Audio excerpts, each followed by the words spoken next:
What's up, my fellow Steamies? Welcome back to the workshop, or should I say, All About Sodor, which is the brand new series I'm going to start on this channel, where I basically talk about little bits and pieces of Sodorian history that maybe people might not be able to talk about all that much. So, in today's first episode, we are going to talk about the Grand Lord himself, Hiro, the number 51 engine. So, who exactly is Hiro? Hiro is the number 51 engine on the island of Sodor. Well, technically, he's not from the island of Sodor. He actually comes from Japan. We'll get back to that in a little bit. So he is a very kind, wise, and very dignant engine. He loves helping out people, and he's always considered the master of the railway because of his backstory. So, what is exactly Hiro's backstory? Well, as you might know, he doesn't come from Sodor, or from England or the mainland at all. He comes from an entirely different country. Back before, way before the island of Sodor was created, he worked on the Japanese railways, which unfortunately is unnamed on the railway that he worked on, but that's to be expected because CGI Thomas never really got into lore all that much.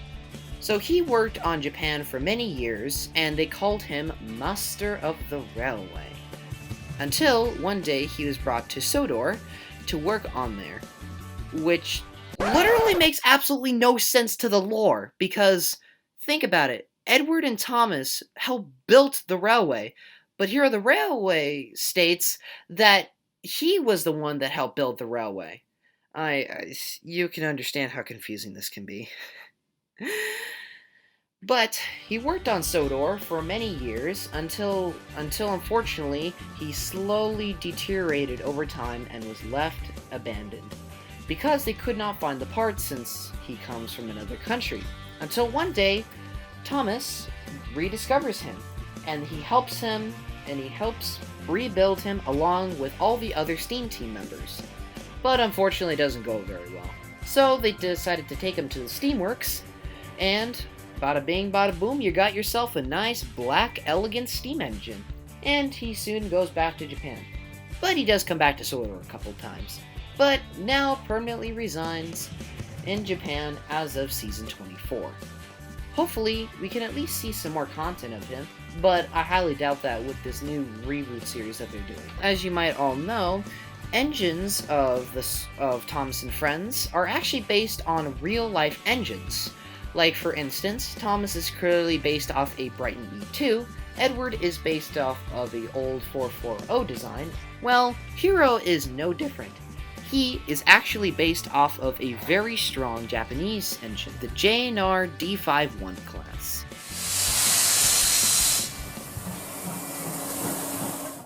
The D51 class is a type of 2882 steam locomotive, which was built by the Japanese National Railways.